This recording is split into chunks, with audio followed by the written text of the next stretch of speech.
Dizem que os argentinos não sofrem pelo futebol, eles vivem por ele. Como um país que passou 28 anos afogado no fantasma do quase conseguiu operar a maior reviravolta da história do futebol.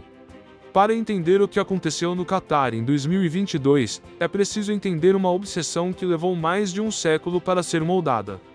Da poeira dos portos às lágrimas no Maracanã, do topo do mundo ao fundo do poço. Esta é a história de como o futebol se tornou a alma, a religião e a própria identidade de uma nação. Ironicamente, o futebol argentino nasceu falando inglês. No fim do século XIX, marinheiros e imigrantes britânicos trouxeram o esporte para os portos de Buenos Aires. No início, era um jogo de elite, rígido, focado na força física e na disciplina. Mas quando a bola saiu dos colégios britânicos e caiu nas ruas de terra dos bairros operários, tudo mudou. Os imigrantes italianos e os jovens locais, os chamados criollos, transformaram o jogo.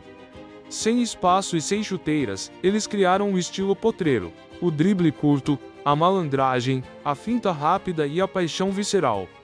Ali nasciam clubes tradicionais. Ali nascia o DNA do futebol argentino.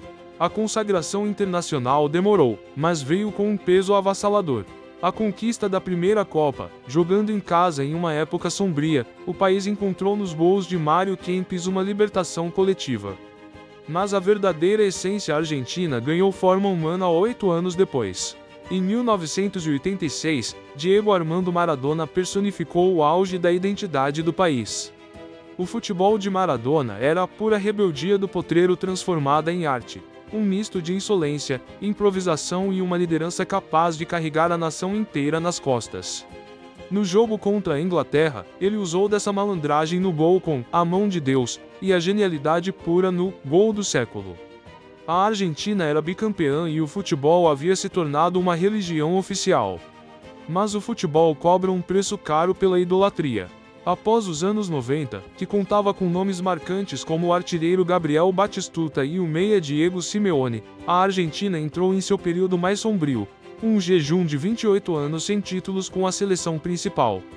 Não faltava talento. A Argentina produziu safras brilhantes, incluindo o surgimento de um jovem gênio chamado Lionel Messi. O futebol de Messi é a perfeição da simplicidade, um controle de bola milimétrico em velocidade máxima, onde cada passe e drible desafia a física. O que o torna um gênio é sua capacidade de prever o jogo segundos antes de todos, transformando jogadas impossíveis em soluções óbvias com uma tomada de decisão letal. Mas o peso da comparação com Maradona e a pressão interna criaram um fantasma psicológico. O pior momento não foi a falta de craques, mas a tortura do quase. 3 finais perdidas em 3 anos, a Copa do Mundo de 2014 e as Copas América de 2015 e 2016. Messi, esgotado e criticado pelo próprio povo, chegou a renunciar à seleção. Parecia o fim de uma era de ouro que nunca se concretizou. Então, qual foi o segredo para a virada histórica em 2022? O segredo atende por um nome que ninguém dava nada: Lionel Scaloni.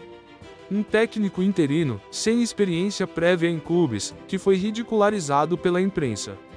Scaloni fez o que parecia impossível: ele desarmou a bomba psicológica da Argentina.